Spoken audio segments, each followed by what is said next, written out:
Hello my loves, it's Kemi. Welcome back to my channel. In today's video, we're going to be trying out the new Huda Beauty Ease Blur foundation as well as the Ease Blur primer. I'm not gonna lie to you guys, this is my second time actually recording this video. The first initial video that I done testing out this foundation, when I went back to edit the footage, it had no sound. My mic wasn't plugged in, so I literally had no audio. I tried to do like a voice over it so I don't lose like my first impression of this foundation. However, it just didn't work out, so I thought let me just re-record the video. And plus, in that video, I didn't feel like I used this product the best way. So hopefully, with me knowing what I know now about the foundation, I can get a better use out of it. I'm also going to discuss my initial thought on this foundation as well within this video, so you guys get like a better understanding. So without further ado, let's jump straight into today's video. So we're going to talk about the foundation, see how it wears on the skin, and my thoughts and my pros and my cons about this foundation as well. So like I said, we are going to be testing out the Ease Blur primer as well by Huda Beauty. This is a silicone free smoothing primer. It is a water-based primer. It has like a jelly texture and it comes a little bit pink as well. It is very similar to the Glowish by Huda Beauty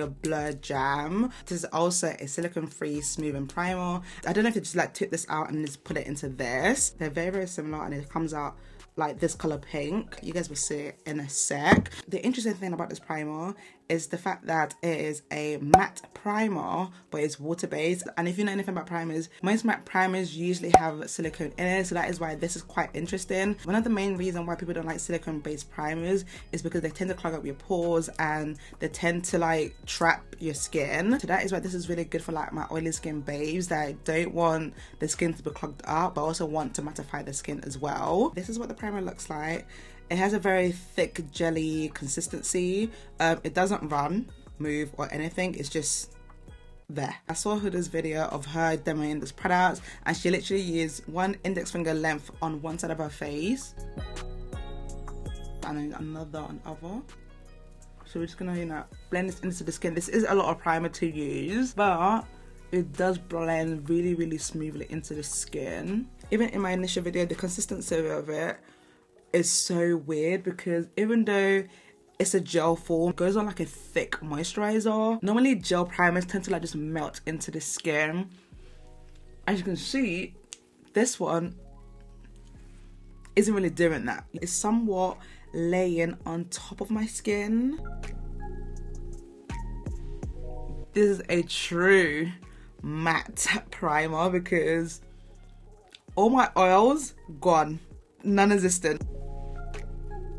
But the more you blend this in, the more it like blends into your skin, where you do need to like really push this into your skin.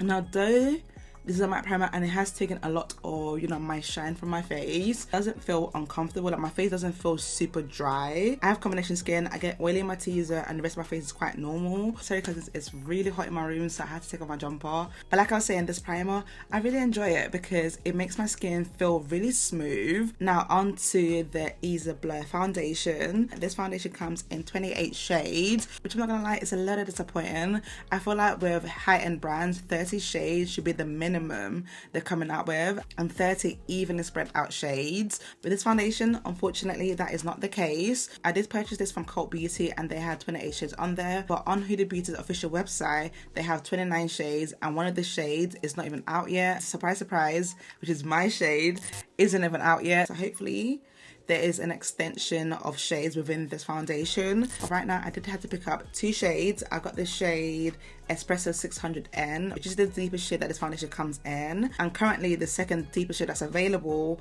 is Hot Fudge 550R. So these are currently the 2 deepest shades available right now. As of September the 10th, for 28 shades for a high-end brand isn't enough. And in my opinion, I feel like 4 shades out of the 28 is what caters to people with dark to deep skin, which is just unacceptable. Like absolutely unacceptable. That is just like we're going backwards in time, especially when like a brand like Huda Beauty has been in the game for so long and knows what the girls need. It's like, come on, having to spend £64 for me to get a shade match isn't worth it. So yes, this foundation does retail for £32, and like, to be honest, the packaging doesn't really give £32 foundation. Packaging isn't as important as the product itself. However, if I'm paying £32 You've got to up your packaging more than this. This gotta be a little bit better. And yes, I get it. It's meant to be like a simple, you know, beginner friendly foundation that you could, you know, use on the go. Even with like my Urban Decay Face Bond foundation, there's a bit of texture to it. There's a bit of, you know, an element of premium. This to me doesn't really give high end, but the product itself, now that we're going to talk about now. So like always, I'm not going to go in and correct my under eye and around my mouth area because I want you guys to see the coverage on this foundation. Like I said, I am going to be mixing the two shades, Espresso and Hot Fudge. I'm going to include the swatches on my face from the first video. I made a mistake last time by mixing the products on my face. What I'm going to do now is grab the product on the palm of my hand because that is what Miss Huda done in her video. I'm going to grab more of Hot Fudge. That is what we're going to be working with today. We're going to mix it up. We're gonna mix her up like so. That should be a good match.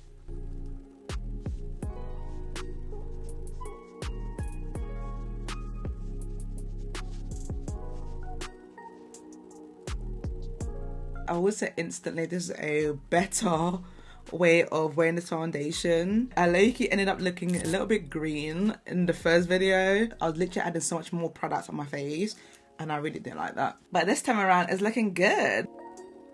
The coverage on this foundation is really, really good. It's a true medium coverage foundation. And if you add more products, you can get it to a full coverage. As you can see with the first layer, it looks really, really good. And it does give a true natural finish where it's not too oily or too matte. Like it's just giving skin. It's just giving a good skin finish. The foundation blends in so smoothly onto the skin. It paired up with the primer looks so amazing. I kind of like the finish of the foundation is gorgeous. However, although the primer is water-based, the foundation is actually silicone-based. I feel like what the brand has tried to do here is create a product that works for all skin types by coming out with a water-based primer and pairing up with a silicone-based foundation, because water-based products tend to work best with people with dry skin and silicone-based products tend to work with people with oily skin. But by using a combination of both products, you get like this, you know, in the middle type of finish. I feel like it's a good concept, but I'd love to see how this looks on people's dry skin.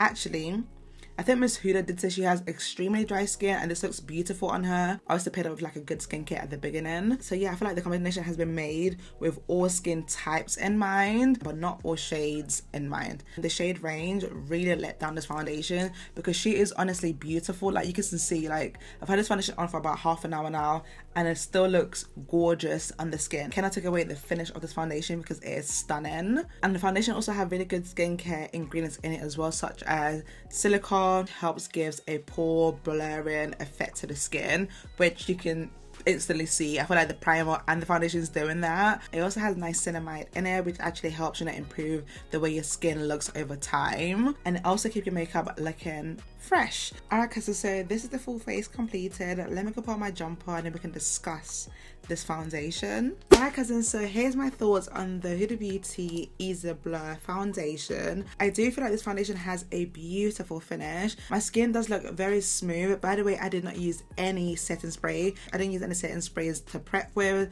during or after. Like, and the finish is literally just from the foundation and the powders that I've used. It does look really good and very smooth. However, the thing that looks in this foundation and why I wouldn't recommend it for anyone that is my shade or deeper is the shade range. The shade range of this foundation is terrible. Coming out with 4 shades for people with dark to deep skin isn't the one. So many shades can be made in between these 2 shades. I know there's one shade potentially that could be my shade that's coming soon, and I believe she said that it took her 2 years to make this foundation. Like, she was really going back to perfect the formula of this foundation, which is amazing, which is great. But why wasn't, you know, shade range included within that 2 years of you trying to make this foundation? It's 2024. Like, we deserve better. We deserve to be thought about when creating shades in the labs. The foundation itself is beautiful, it's gorgeous, and a lot of Huda Beauty's products are inclusive, so I don't really know what happened with this foundation, because I find Huda Beauty as an inclusive brand when it comes to pigmentation of her blushes, her concealers, her powders, like even the eyeshadows, they show up on deeper skin tones. Like, her products are normally inclusive, so I don't really know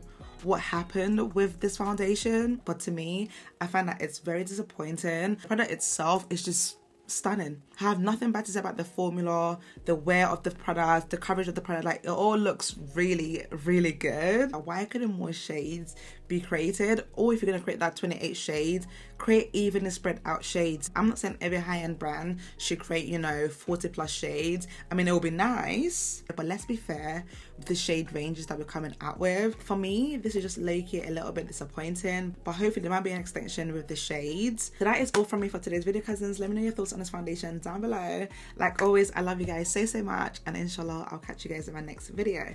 Bye, cousins. Mwah.